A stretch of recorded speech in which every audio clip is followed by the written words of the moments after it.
দাও, ছেড়ে দাও। তুমি চোখ বন্ধ করো। আরে চোখ বন্ধ করো। কই চোখ বন্ধ করো।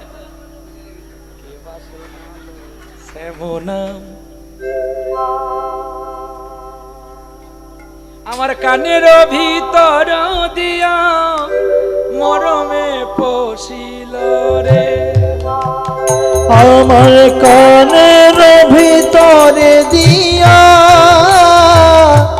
পশিল রে, কানের ভিতর দিয়া মরম পশিল রে, কানের ভিতর দিয়া মরমে পশিল রে। সখী যেন আকুল করি সে পরাণ পরাণ পরাণ, কে বা শোনালো শ্যামনা। ওরে সখী রে সখী রে, কে বা শোনালো শ্যামনা। এ নামে কত জাদু আছে, এ নামে কত জাদু আছে। আয় না সখী আর একবার বলে জান না। নামে কত জাদু আছে, তাই নামে ভালো লাগে বলে সবাই শুনতে আসে। নামে কত জাদু আছে। যদি কেউ বলে আমি গান শুনতে আসিনি, প্রহ্লাদকে দেখতে এসেছি, ভুল। আরে আমি ওই একজন রক্ত মাংসে গড়া, একদিন গলিয়া পচিয়া যাবে। আমারে দেখিয়া তোমার নয়ন দুটি বলো কেন খারাপ করে যাবে। একবার তারে দেখো ভাই, তার নাম শোনা চাই, তবে জীবন হইবে আমাদের ধন্য। তার নাম শুনিলে যার গীত গাইলে পাইবি পরমানন্দ। দ্বিজ চণ্ডী দাসে ভনে ও গয়ল সজনী, কি করিতে জগতে আসি। এত এত করে ডাকি গো তোমায়, কেন শুনি না শ্যামের বাঁশি। কেন আর শুনি না, আর শুনি না, আর শুনি না, আর শুনি না, আর শুনি না, আর শুনি না।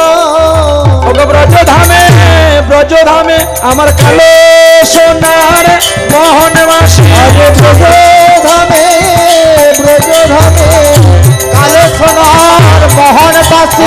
ব্রজধামে ব্রজধামে কালো সোনার মোহন বাসী। ব্রজধামে ব্রজধামে কালো সোনার মোহন বাসী। ব্রজধামে ব্রজধামে ব্রজধামে ব্রজধামে। ভগবানের নাম শোনার জন্য ভগবানের প্রিয়জন পাগল হয়ে গেছে, কিন্তু আমরা হতে পারছি না। তার কারণ আমাদের দুর্বলতা আছে বলে। ভগবান দ্বারকায় থেকে যদি রাধারানীকে দর্শন দিতে স্বপ্নাবেশে আসতে পারতেন, তাহলে আমরা এত 24 পরগনার বুকে এত হরি সংকীর্তন শুনতেছি, আমরা কেন পাই না বলতে পারেন? এর দুর্বলতা আমাদের দুজনের, এক শ্রোতার এক বক্তার। বলবে কি করে বাবা? যেমন আপনারাও নিষ্ঠায় নাই, আর যারা গান গাইছে তারাও নিষ্ঠায় নাই। কি ভুল না ঠিক? আপনারাও যদি মাছ মাংস খেয়ে গান শুনতে আসে, আর এরাও প্রতিদিন ডাল কুমড়া ঘ্যাট কত খাবে, এদের তো ইচ্ছা একটু যেখানে সেখানে গিয়ে একটু ভালো মন্দ খাওয়া। তাহলে ফলটা পাবো কি করে? তাহলে ফলটা কে পেয়েছিল আর ফলটা কাকে কে দিয়েছিল, এটা আগে শুনে নিতে হবে। ফল দিয়েছিল ব্যাসদেবের পুত্র শিলপাদ সুখদেব গোস্বামী। কাকে দিয়েছিলেন? পাণ্ডু পুত্র পরীক্ষিত মহারাজকে। ভক্ত পরীক্ষিত মহারাজ তিনি মৃগয়া করতে গিয়ে কি বনে বিচরণ করতে গিয়ে তিনি কি করলেন না শ্রমিক মুনির আশ্রমে গেলেন। আর সেই শ্রমিক মুনির আশ্রমে গিয়ে তিনি জল চেয়েছিলেন। আর জল চাইতে গিয়ে কি দেখলেন জানেন? কতবার মুনিকে ডাকলো, মুনি তো একটু জল দিল না। তা তখনই শ্রমিক মুনির আশ্রমে থেকে পালিয়ে যাওয়ার সময় পরীক্ষিতের ক্রোধ হয়েছিল। আর এটাও কিন্তু অন্য একজন ব্যক্তি পরীক্ষিতকে করিয়েছিল, কিন্তু পরীক্ষিতের শাস্ত্র মতে দেখা গেছে যে তার মধ্যে কোনো ক্রোধ আকর ছিল না। তো তখনই পরীক্ষিত মহারাজ কার শরণাপন্ন হয়েছিল না? পরীক্ষিতের মধ্যে একজন ব্যক্তি তাকে প্রথমেই দর্শন করেছিল, যার নাম হলো কলি মহারাজ। এই কলি মহারাজ কি করলেন না? কলি মহারাজ সর্বপ্রথমে এসে ভগবত চিন্তায় চিন্তিত মানুষটাকে আকর্ষণ করলেন। পরীক্ষিত মহারাজকে বলে উঠলেন, ওগো রাজন, আমার মনে একটি বড় আশা জেগেছে, আমাকে তো আপনি কোনো জায়গায় ঠাঁই দেন না, মাত্র 5টা জায়গায় একটু ঠাঁই দেন না। পরীক্ষিত মহারাজ বলছে, তুমি কে? না আমি কলি। বেশ তো, তাহলে তুমি কোন কোন জায়গা চাইছো আগে বলো দেখি, শুনি, তাহলে আমি তোমাকে দেব। বলছে যেখানে মিথ্যা কথা না, এটা আমি তোমাকে দিতে পারবো। বাহ, গল্পগুলো শুনুন, তারপরে আপনারা গল্প করবেন। এইগুলো শুনুন, কারণ আপনাদের এখনো হরিনাম শোনার সেই বয়স হয়নি।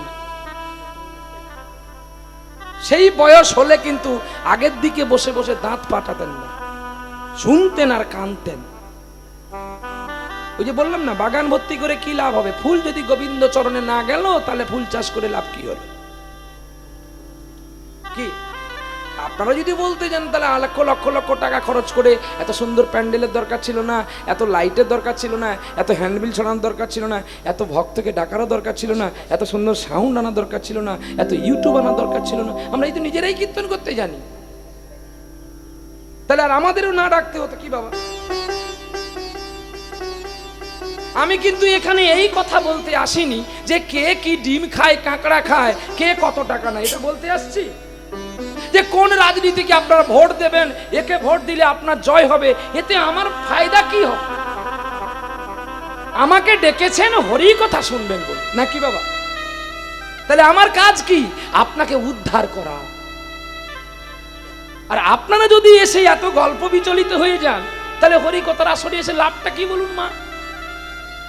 আমি তো আপনাকে বলতে পারবো না এখান থেকে দূর হয়ে যা, শুধু বলবো না হয় আমি একটু চেপে চেপে পালিয়ে যাব। কারণ দেখো, আমিও রক্ত মাংসে গড়া মানুষ। আপনারা যদি আমার আগের দিকে বিচলিতভাবে কথাবার্তা বলেন, আমি কিন্তু চঞ্চল হয়ে যাব।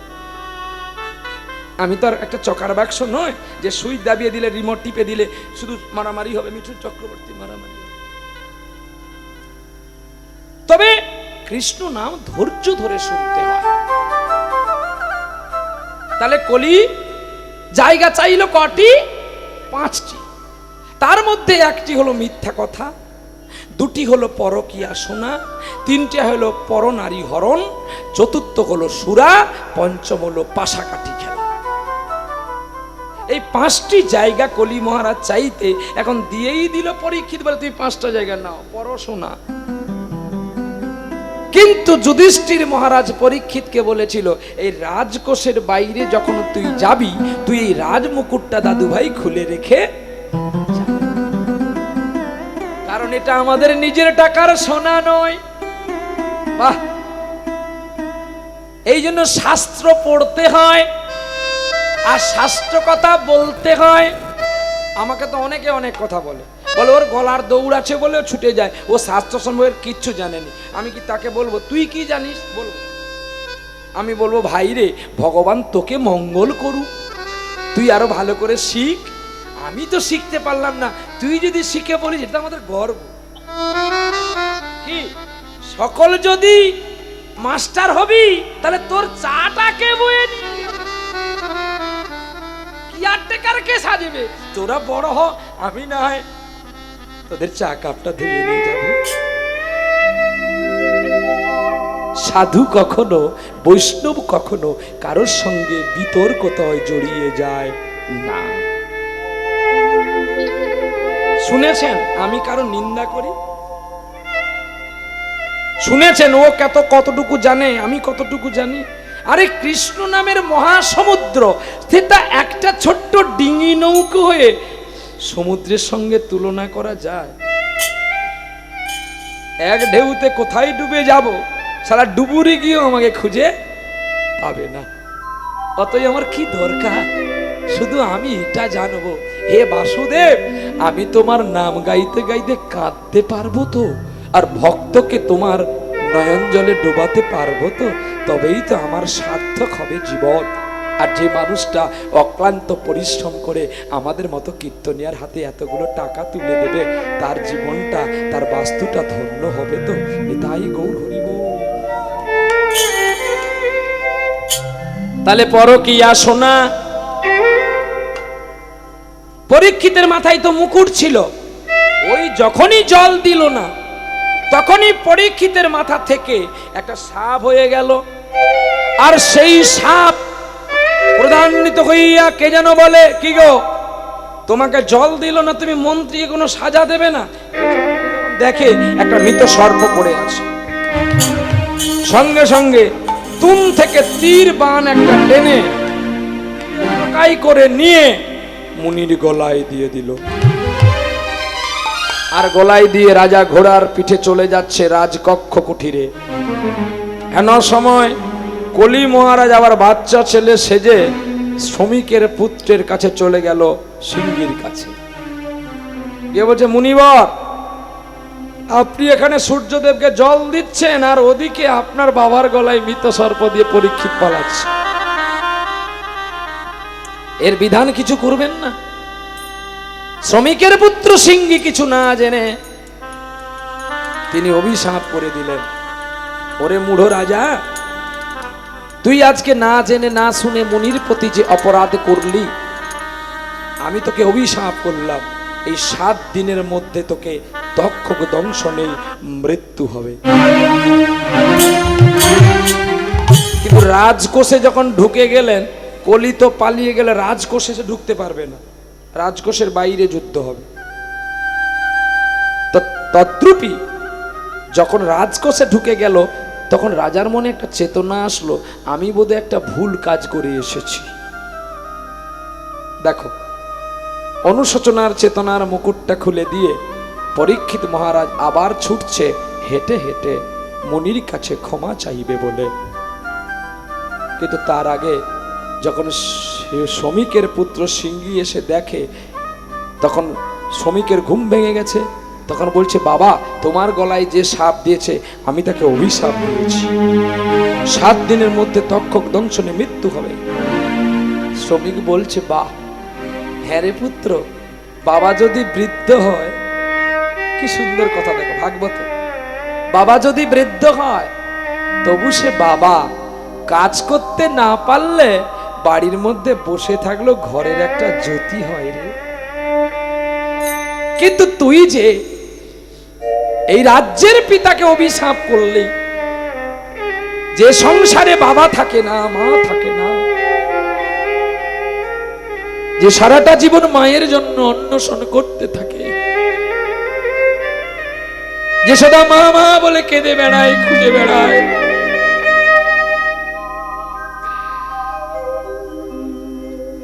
তুই কি তার যন্ত্রণা বুঝবি বাবা?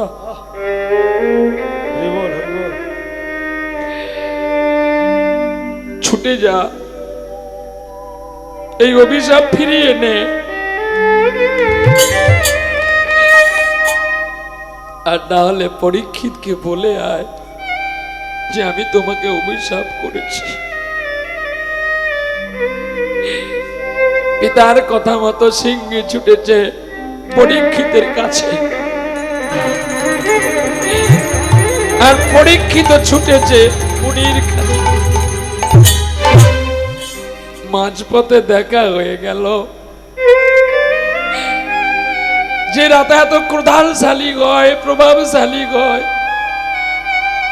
সেই রাজা লুটিয়ে পড়ল সিংহীর চরণে। আমি অজ্ঞানে তোমার বাবার গলায় সাপ দিয়েছি। জানি না আমি ক্রোধ বসে কি ভুল করে ফেলেছি। যেই মুনিরা গোবিন্দের চরণ সেবা করে, যেই মুনিদের জন্য আকাশে চন্দ্র সূর্য উদিত হয়, আজকে আমি সেই মুনির গলায় সামান্য জল পিপাসার নিবারণ নিত্য না করতে পারিয়া আমি তার গলায় দিয়েছি মৃত সর্প। ক্ষমা করো হে পুত্র মুনি, আমাকে তুমি ক্ষমা করো। একি তোমার চোখে জল কেন গো? কি হয়েছে তোমার? মুনি পুত্র বলছে, আমি যে তোমায় অভিশাপ দিয়ে ফেলেছি। বাহ, বলো না তুমি কি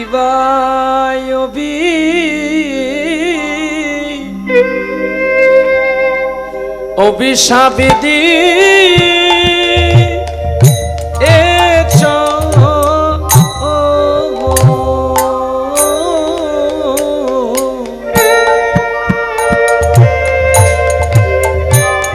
তুমি কি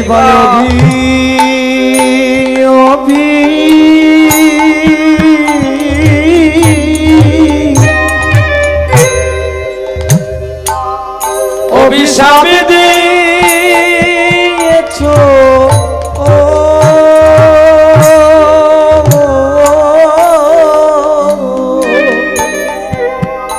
যদি আমায় একবার অভিশাপের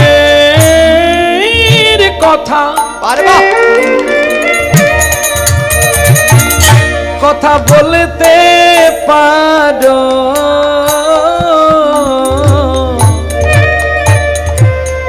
আমায় কিবা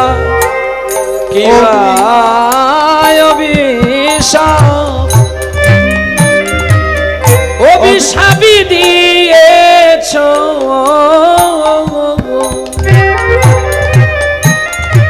একবার বলো বলো ওগো মুনি পুত্র,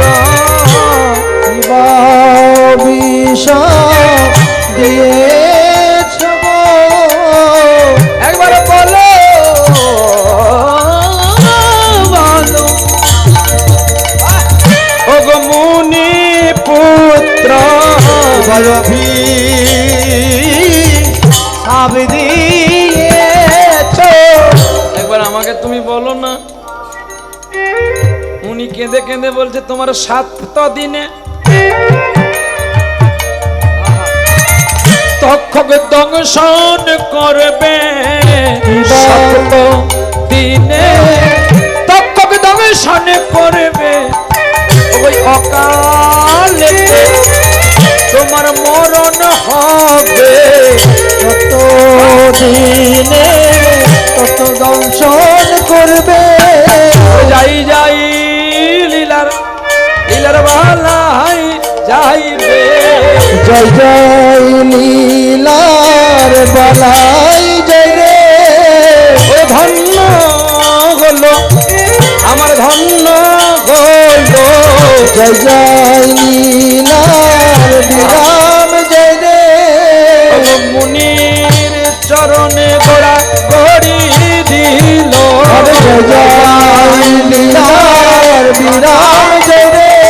মুনির চরণে রাজন গোড়া গড়ি দিল। জয় জয় লীলার বিরাম জয় রে। চরণ ধুলি গায়ে মাখিল। জয় জয় লীলার বালাই জয় রে। চরণ ধুলি গায়ে মাখিল। জয় জয় লীলার বিরাম জয় রে। চরণ ধুলি গায়ে মাখিল। জয় জয় লীলার বিরাম জয় রে। ওগো চরণ ধুলি ওগো গায়ে মাখিল।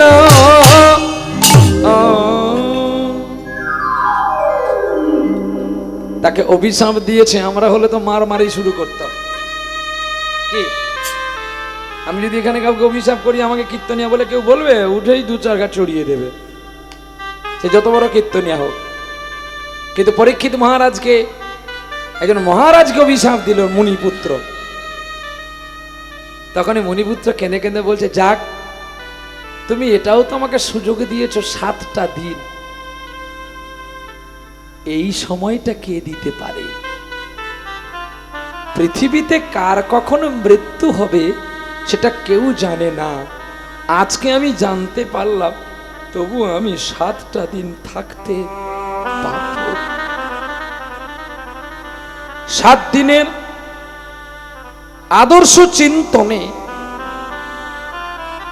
মেতে উঠলেন কৃষ্ণ নামে। আর যেই কৃষ্ণ নামে পরীক্ষিত মহারাজের মৃত্যু হয়েছিল ঠিকই, তবে তক্ষক দংশনে নয়।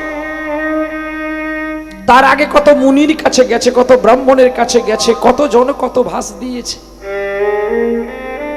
একজন পরম বৈষ্ণবের কাছে যেতে বলছে, অকাল মৃত্যু একমাত্র উদ্ধার আছে ভাগবত সপ্তাহ। তুমি ভাগবত সপ্তাহ পাঠ করো। ভাগবতের বিরামের দিনে তোমার মৃত্যু হবে। আর এদিকে ভগবানের আর একজন আস্তিক মুনি বলে একজন মুনি ছিল, আর আস্তিক মুনির কাছে আরেকজন মুনি ছিল, আস্তিকস্য মুনি মাতা বাসকি জরুস্তাদা জরৎকার মুনি পত্নী। মুনি জরৎকারু বলছে, তুমি কোথায় যাবে? আস্তিক মুনি বলছে, তুমি কোথায় যাবে? বলছে, আমি যাব পরীক্ষিতকে কামড় দিতে। না, দম তোমার কত? তোমাকে আমি বলছি তুমি ফিরে যাও। বলছে, না, ব্রহ্মশাপ ব্যর্থ হবে। তুমি জানো আমার ক্ষমতা কত? আস্তিকের কথা শুনে আস্তিক যখন শুনলো, তখন তক্ষকে বলছে, তোমার কত ক্ষমতা, এই গাছটায় কামড় দাও। বলে, মুহূর্তের মধ্যে মারা যাবে। মানে তো কামড় দাও দেখি। তো যেই তক্ষক দংশন করলো বৃক্ষের মধ্যে, বৃক্ষটা সঙ্গে সঙ্গে কয়েক সেকেন্ডের মধ্যে শুকিয়ে মারা গেল। তখন তক্ষক হাসছে, সঙ্গে সঙ্গে বলে উঠলো আস্তিক মুনি, তুমি জানো একে কামড় দিয়েছে কে বাঁচাতে পারবে? বলছে, না। তাহলে তোমার আর কত গুণ আছে? তুমি শুধু মারতে পারো, কাউকে বাঁচাতে পারো না। তবে দেখো, তুমি যাকে মারতে পারো, আমি তাকে বাঁচাতে পারি। কুমণ্ডল জল নিয়ে, মৃত সঞ্জীবনী মন্ত্র নিয়ে যেই গাছটায় ছিটিয়ে দিল, এ বুড়ো গাছটা যেন আবার যৌবন ফিরে পেল। তা দেখে তক্ষকের ভয় হয়ে গেল। যে মৃতটাকে বাঁচাতে পারে, তার কাছে আমার বিষ কি করিতে?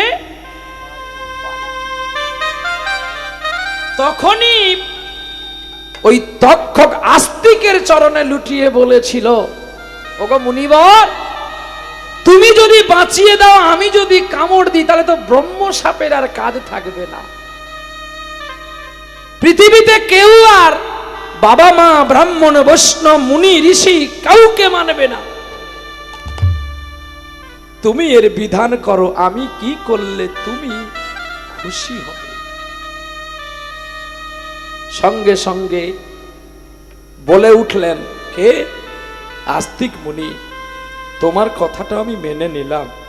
তবে শোনো, একটা সাত্বিক পরীক্ষিত রাজা, যে রাজার কোনো কলঙ্ক দেখতে পাই না, হে তক্ষক, তোমার এই বিষের দাঁত তুমি তার এই সুন্দর অঙ্গে প্রবেশ করাবে কি করে? এতে তোমার কষ্ট হবে না? কিন্তু আমি তো ব্রহ্ম সাপ, আমাকে তো যেতেই হবে। আমি জানি কষ্ট হবে, তুমি বলে দাও আমি কি করে যাব? গো তক্ষক, তোমার এই এত বড় দেহ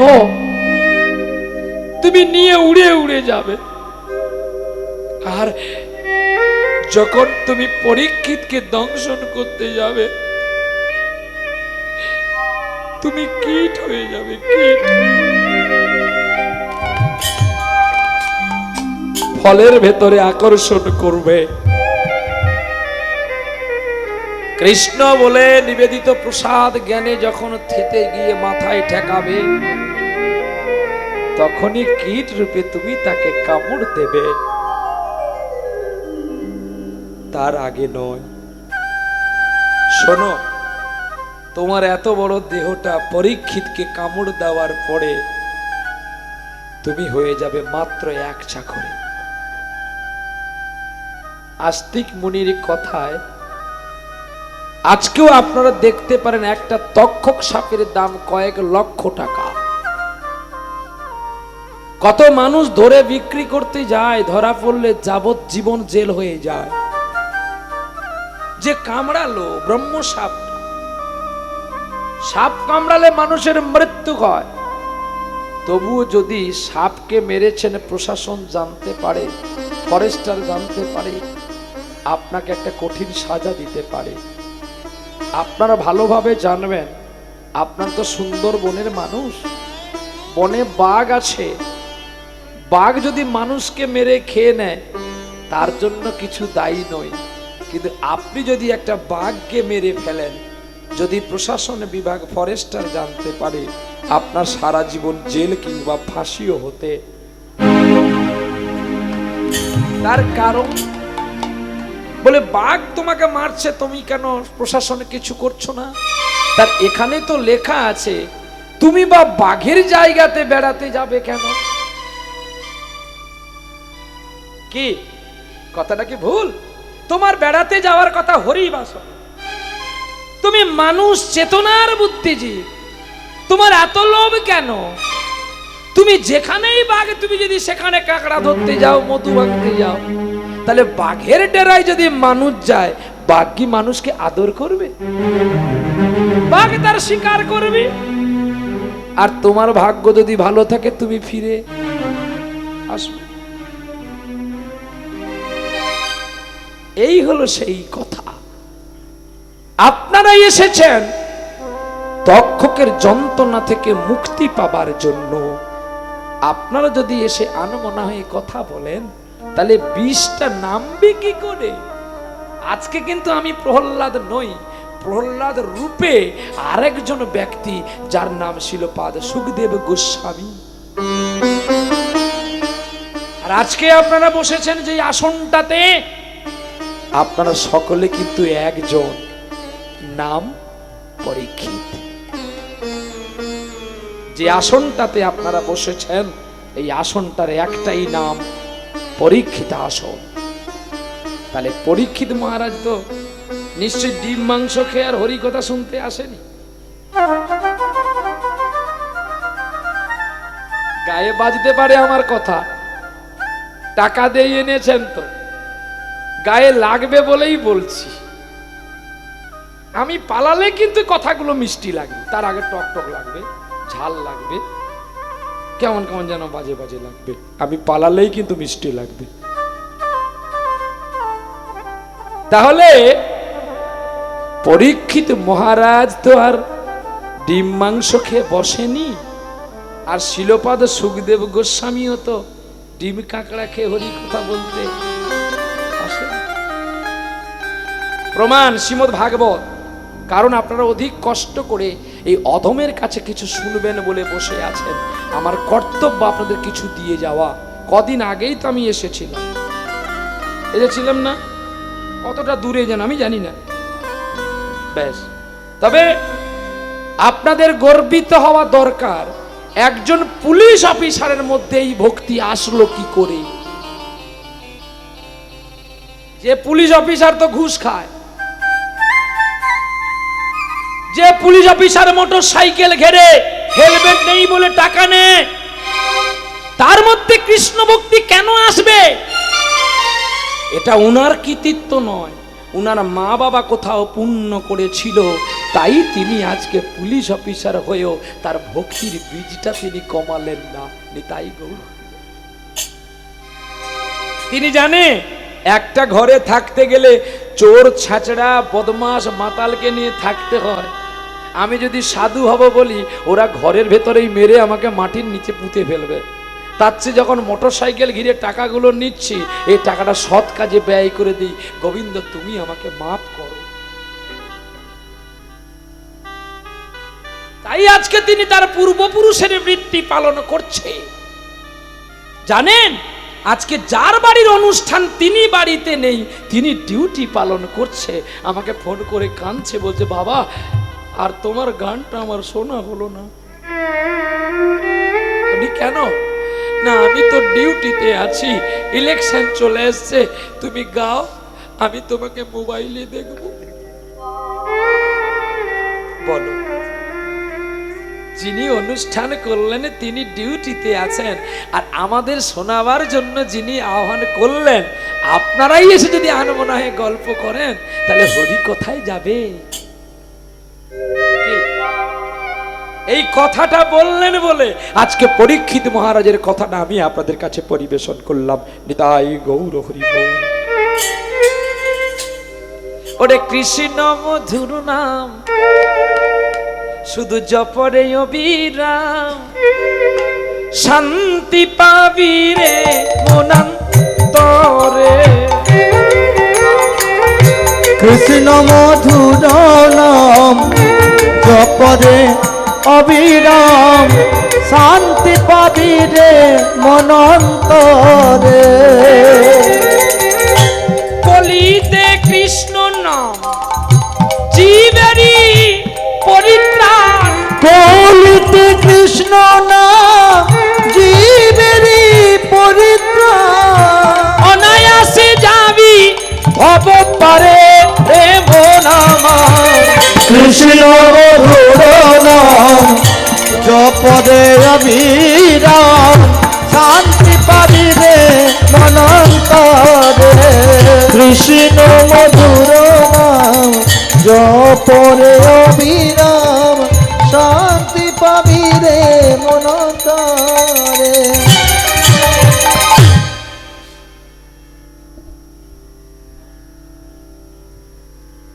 কিটা বলো আমাকে বাবা, একে এদেরকে পাঠাবো। এই তুই যা, তো যা বলছি, একটু যা।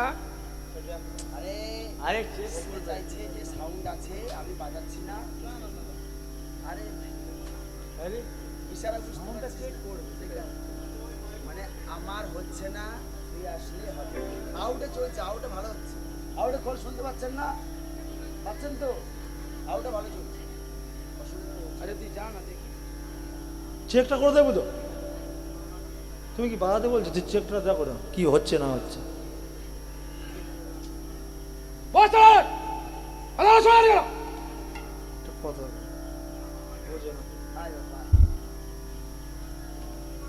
আউটে সাউন্ড দিয়ে রেখেছে, সুন্দর করে আছে। মনিটরে বোঝা যাচ্ছে কি সেটা দেখবি।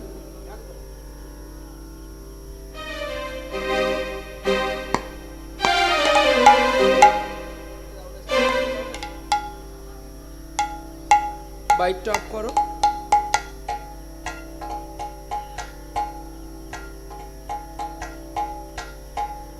শুধু মনিটর চলছে, এটা দেখো।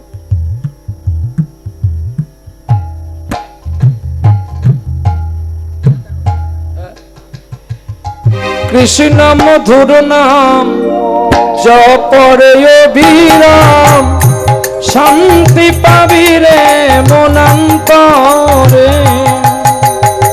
কৃষ্ণ মধুর নাম জপরে অবিরাম, শান্তি পাবি রে মনন্তরে।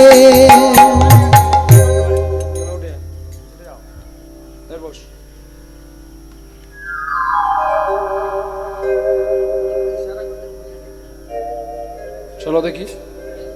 আর অসুবিধা হবে না। কৃষ্ণ মধুর নাম জপরে অবিরাম। ছুঁয়ালেই বাজে, ছুঁয়ালেই বাজে। আস্তে, কথা বন্ধ করো। আরে চুপ করো, ছেড়ে দাও, ছেড়ে দাও, চুপ করো। ছেড়ে দাও, ছেড়ে দাও। ঠিক আছে, চাপ ঠিক আছে। চাপ,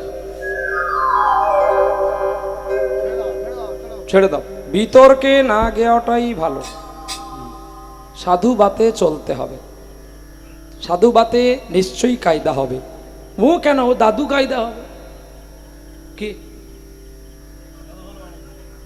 আগে বাবা আগে জিততে হবে, এটাই তো তার কথা। আর না, আমি কি বলছি যে প্রেম করলে অনেক কিছু পাওয়া যায়, ক্রোধে কিছু হয় না, আমি এটাই বলতে চাইছি। আপনার হয়তো শোনা ভুল। কি আমি এটা বললাম না? না আমি তোমাকে গালি দিলাম? যে প্রেমে অনেক কিছু হয়, ক্রোধে কিছু হয় না, প্রেম করলে পাওয়া যাবে। চলো নিতাই চাঁদ, আজকে এই মহতিম হরিবাসরে আমরা এতক্ষণ গৌরচন্দ্রিকা শুনলাম।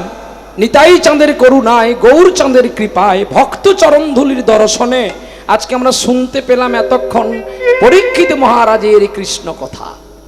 তাহলে আজকে আমরা সকলে পরীক্ষিত, এই পরীক্ষিত মহারাজ আজকে কি শ্রবণ করলেন, আজকে আমরা আস্বাদন করব। বৃন্দাবনের কাছে মধ্যপ্রদেশে অবন্তীনগর গ্রামে এক অপ্রাকৃত চিন্তন লীলা ঘটেছিল, যে লীলাটির নাম হচ্ছে ভক্তের ভগবান। আজকে আমরা সেই লীলা আস্বাদন করব, করে আপনাদের চরণ থেকে বিদায় নেব। প্রেম সে বলো রাধে রাধে। ওরে অবন্তীনগরের অন্তর্গত অবন্তীনগরের গ্রাম, ভাইরে অবন্তীনগর গ্রাম। অবন্তীনগর অন্তর্গত অবন্তী হয় গ্রাম, আরে অবন্তী হয় গ্রাম। সেই গ্রামেতে ছিল ব্রাহ্মণ জনার্দন তার নাম গো, জনার্দন তার নাম। আরে সেই গ্রামেতে ছিল ব্রাহ্মণ জনার্দন তার নাম গো, জনার্দন তার নাম।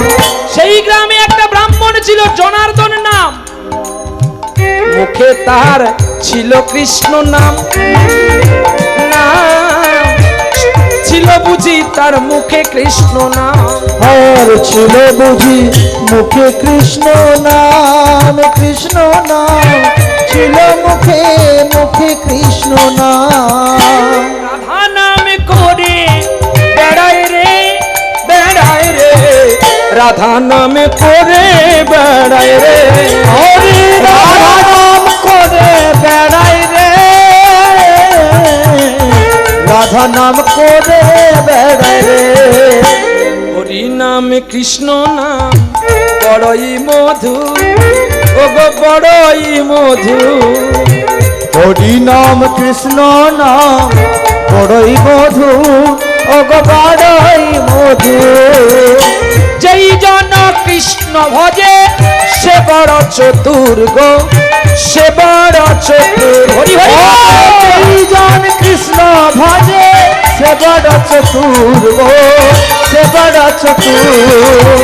নামে ভজ নামে চিন্ত নাম করো সার, ভাইরে নাম করো সার।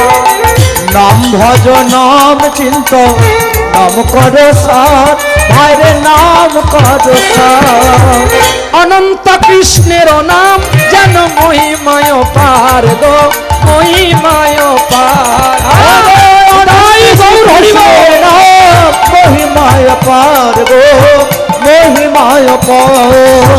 সবাই মিলে নাম করো গো, ও গো মাতৃগণ সবাই মিলে নাম করো গো।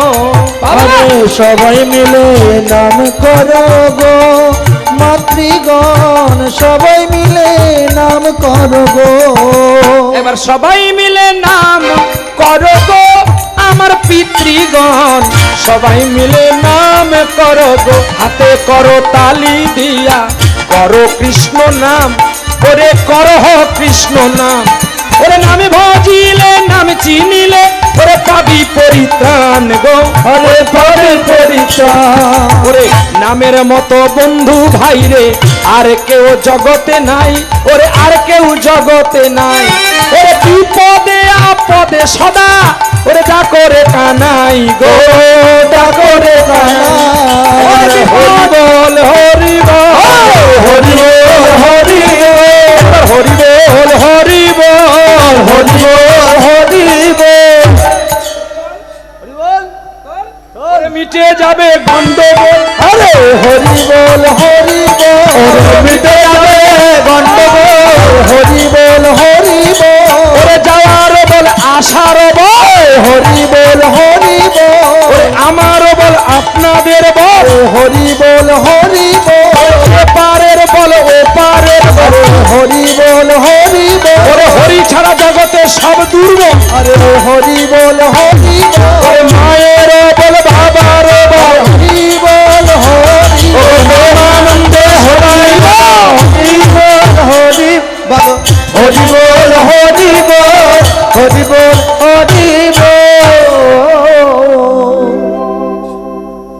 কৃষ্ণ নামে পাগল হয়ে গেল। জনার্দনের বদন, তিনি কৃষ্ণ নাম ছাড়া আর অন্য কোনো জানতো না। বড় হয়ে গেছে বলে ছেলে, বাল্যকালে তো মা বাবা হারিয়েছে। যখন নাবালক থেকে শিশু সাবালক হয়ে যায়, গ্রামের মানুষ ডেকে তার বিবাহের ব্যবস্থা করলো। এটাও আমাদের জেনে থাকা দরকার। স্ত্রী যদি সুমতি হয়, সুমতি, তার মন যদি সু হয় মানে ভালো হয়, তাহলে সে কৃষ্ণ প্রেমের অধিকার পায়। তা না হলে লোক দেখিয়ে তিলক পরলাম, মালা পরলাম, অথচ মন আমার পবিত্র নয়, মালা পরার দাম নাই, আর তিলক পরে তিলকের অপমান করার দরকার নেই। এটা শুদ্ধ কথা। তিলক মালা পরলে যদি ভগবানকে সবাই পেয়ে যেত, তাহলে তো সবাই পরে নিত। বসু সবার গলায় মালা ছিল? বলো। আমি শুনতে পেয়েছি মালা তিলক নিয়ে অনেক কথা এই আসরে হয়ে গেছে, আমি শুনেছি। কিন্তু বলুন তো, কৃষ্ণ ভক্ত মানুষ কোনোদিন কাউকে আঘাত করতে জানে না, বিনিময়ে সে আঘাত নিতে জানে। ভাষাগুলো আমাদের প্রত্যেককে, আমি প্রত্যেক কীর্তনিয়াকে বলবো, একটু শুদ্ধ করে বলার চেষ্টা করো, দোষ গুণ ধরো না কারো। বসু সবরের তো মালা ছিল না, তবে তার হাতে কৃষ্ণ কেন বা খেয়েছিল? শুধু তার হাতে খায়নি, তার উচিষ্ঠ খেয়েছিল। তাহলে বলবেন, তাহলে কি মালা না পরে কৃষ্ণ নাম করা যাবে? হ্যাঁ যাবে। তবে তুমি কি তাকে নয়ন জলে ডাকতে পারবে? সেই নয়ন সুবৃদ্ধি কি আমাদের আছে যে হা কৃষ্ণ বলার সঙ্গে সঙ্গে চোখে জল আসবে রাধারানীর মতো? তাই আসে না বলে তাই একটু ধারণ করে রাখতে হয়। যদি বৃন্দা দেবীর একটু কিঞ্চিত কৃপা, এই কথাটা যদি যত্ন করে বুঝিয়ে বলা হয়, আপনারা সবাই নির্দিষ্টভাবে ভক্তি করে নেবেন। এই জন্য আমাদের তিলক মালা পড়তে হয়। যদি তার কৃপা হয়, যদি একটু কৃষ্ণ বললে চোখে জল আসে, তবেই তো জীবন সার্থকতা লাভ করে। সেই জনার্দনের কৃষ্ণ নামের গুণে তার বদন এত সুন্দর হয়েছিল। আর তিনি ভিক্ষা করতেন নগরে নগরে, মুখে তার কৃষ্ণ নাম, হরি নামে, কৃষ্ণ নামের গুণে অবন্তী নগর পাগল হইয়া গেল, পাগল হইয়া গেল। ওই ব্রাহ্মণকে সকলেই বড় ভালোবেসেছিল, ভালোবেসেছিল। ত্রিবেণী তীর্থ পথে কে শোনালো গান, কে শোনালো গান। ত্রিবেণী তীর্থ পথে কে শোনালো গান, ত্রিবেণী তীর্থ পথে কে শোনালো গান, ত্রিবেণী তীর্থ পথে কে শোনালো গান। হরে ত্রিবেণী তীর্থ পথে কে শোনালো গান। আকুল করেছে আমার পরাণ, ত্রিবেণী তীর্থ পথে কে শোনালো গান, ত্রিবেণী তীর্থ পথে কে শোনালো গান। ত্রিবেণী তীর্থ পথে কে শোনালো গান। আকুল করেছে আমার আকুল পরাণ, ত্রিবেণী তীর্থ পথে কে শোনালো গান, ত্রিবেণী তীর্থ পথে কে শোনালো গান। নয়নের জল দিয়ে ডাকে তাহারে, এসো এসো প্রভু আমারি ঘরে, এসো এসো প্রভু আমারি ঘরে। জনার্দন ভিক্ষা করে আর গোবিন্দকে ডাকে দয়াময় কৃপাময় বলে। যার চোখের জলে গোবিন্দ বড় খুশি হলো, নিপুত্রী মাতা পিতা গর্ভবতী হলো। এই দেখো কত সুন্দর সুন্দর কথা। গর্ভবতী যেই হয়েছে, এতদিন তবুও ব্রাহ্মণী লুকিয়ে লুকিয়ে মাছ চিংড়ি খেত। এইবারে যেই গর্ভ হয়ে গেছে, মা আমার কি করে জানো? মা তুলসী তলাতে প্রদীপ হাতেতে নয়ন জলেতে ডাকে, ওগো প্রদীপ হাতেতে সন্ধ্যা বেলাতে নয়নের জলেতে ডাকে। ওগো এসো প্রাণনাথ একবার কৃপা করো মোরে। আরে এসো প্রাণনাথ কৃপা করো মোরে। দয়া করো এ অনাথের। ওরে এসো প্রাণনাথ কৃপা করো মোরে। দয়া করো মোরে প্রাণনাথ। দয়া করো গো আমার, একবার দয়া করো, একবার দয়া করো, একবার দয়া করো, দয়া করো। বলিও প্রাণনাথ ও প্রাণনাথ, একবার দয়া করো, দয়া করো। বলিও প্রাণনাথ ও প্রাণনাথ, দয়া করো, দয়া করো। নয়নের জল দিয়ে ডাকতে শুরু করেছে গো। আর ভিক্ষারে তন্ডুল লইয়া বাড়ি ফিরে এলো, বাড়ি ফিরে এলো। আর বাড়িতে আসিয়া স্ত্রী পদ্মার হাতে তা তুলিয়া দিল, তুলিয়া দিল। আর মা পদ্মাবতী যে প্রতিদিন তুলসী তলায় প্রণাম করে ভক্তি দেবীকে জানায়, আর কি বনে বনে বলে জানো? এসো প্রেমের ঠাকুর কৃষ্ণ মুরারি, মন্দিরে মোর এসো গিরিধার। এসো প্রেমের ঠাকুর কৃষ্ণ মুরারি, মন্দিরে মোর এসো গিরিধারি। এসো প্রেমের ঠাকুর সাধনায় আমার সফল কর গো, সাধনায় আমার সফল করো গো। তুমি চঞ্চল চিত চারি, এসো তুমি ঘরে। এসো প্রেমের ঠাকুর কৃষ্ণ মুরারি, মন্দিরে সব এসো গিরিধারি। এসো প্রেমের ঠাকুর। জানে তুমি শত জনমের সাথে, আর হইও না পাশা, তুমি রেখো গো মিনতি। জানি তুমি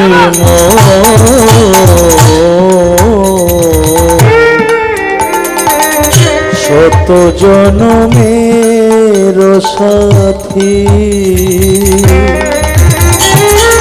হইও না পাশা, তুমি রেখো গো মিনতি। জানি তুমি শত জনমের সাথে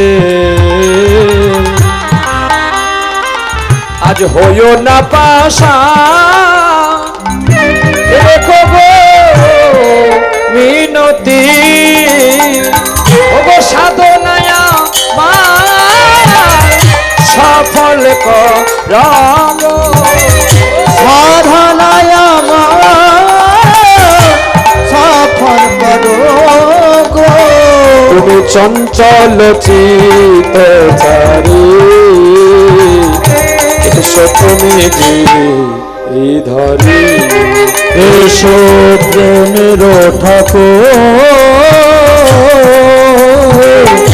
কৃষ্ণ মহারি মন্দির এসো গিরধারি এসো প্রেমের ঠাকুর এসো প্রেমের ঠাকুর এসো প্রেমের ঠাকুর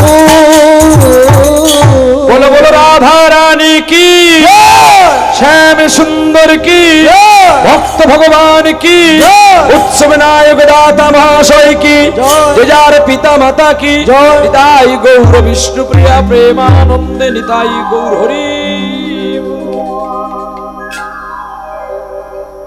পদ্মা পদ্মা এই দেখো চাল ডাল এনেছি গোবিন্দের ভোগ রাগ করো ভিক্ষার চালের পুটলি স্বামীর কাঁধ থেকে নামিয়ে স্বামীকে একটু জলের গ্লাস দিলেন গ্লাসে জল আছে তুলসী দিয়ে দিলেন স্বামী পাও যত্ন সহকারে নিত্য সেবা করে আর বদনে রান্না করতে করতেই আমার পদ্মা মা কৃষ্ণের নাম করে গো হরে কৃষ্ণ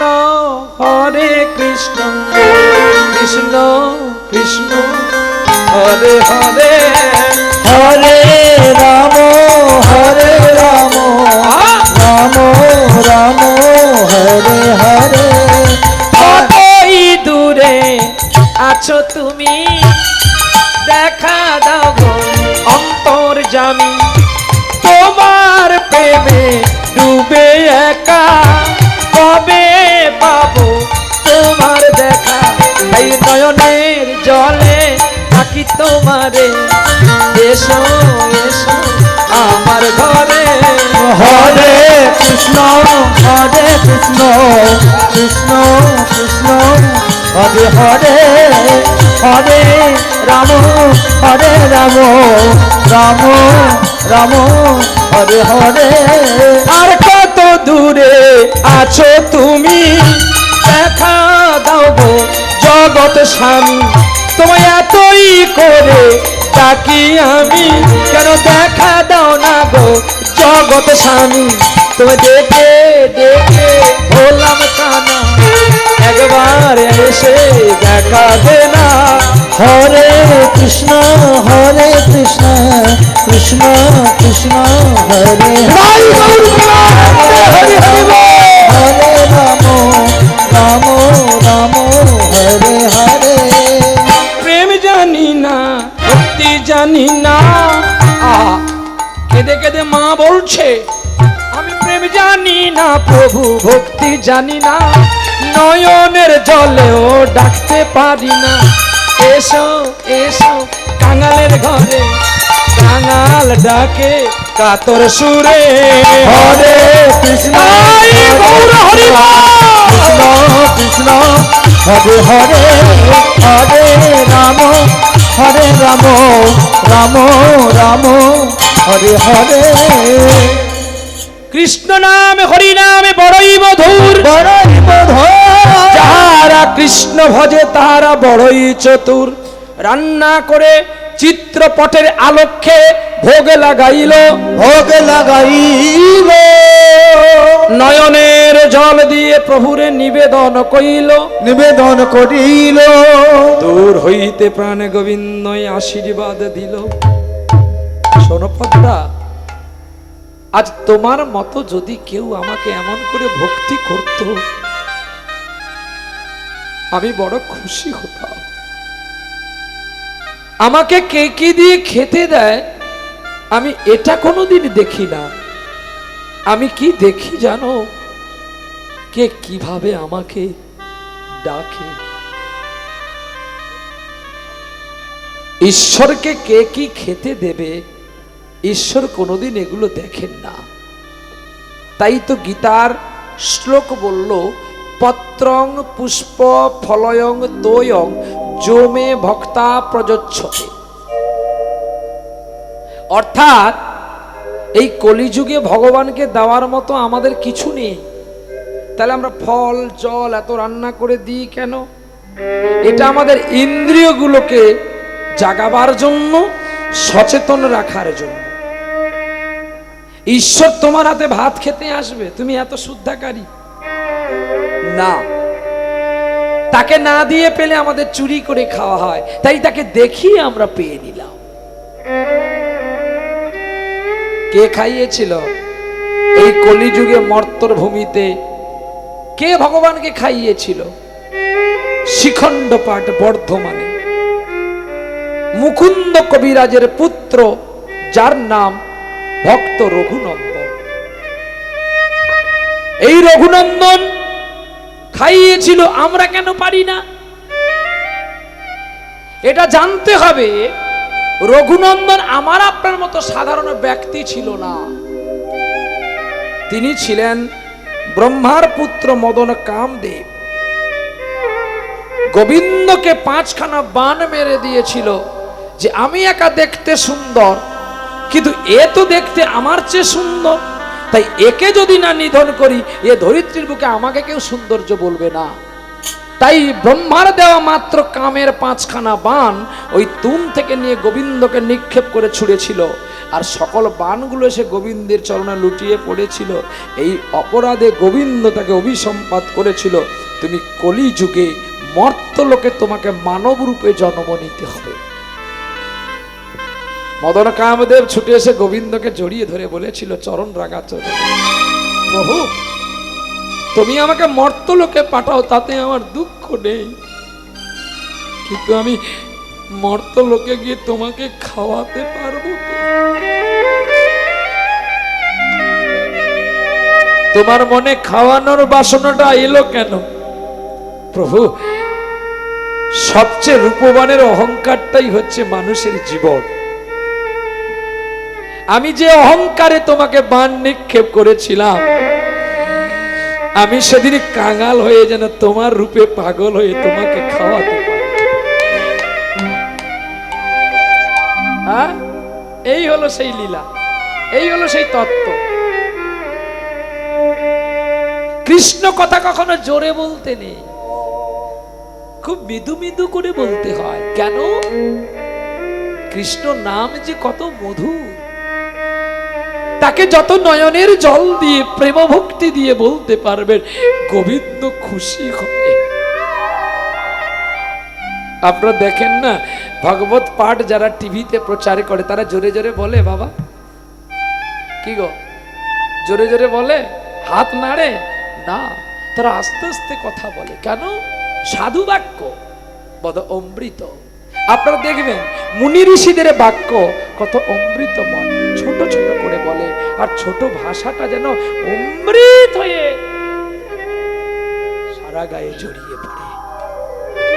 ঠিক তেমনি আজ সাধুদের কাছে শুদ্ধভাবে প্রস্ফুটিত প্রেমের মতো চিন্তনে বলতে হয়, আমি বা কি জানি বাবা যে আপনাদের শুদ্ধ করে আনন্দ দিতে পারবো। তাই আজকে সেই মদন কামদেব হলো ভক্ত রঘুনন্দন। কই এতজন আমরা নাম যজ্ঞ করতেছি, এতজন ডাকতেছি, আমাদের হাতে ভগবান খায় না, ওরই হাতে খেয়েছিল, তে পূর্ব জন্মে রেখেছিল বলে এ জন্মে খেয়েছিল। তাই সেই মদন কামদেব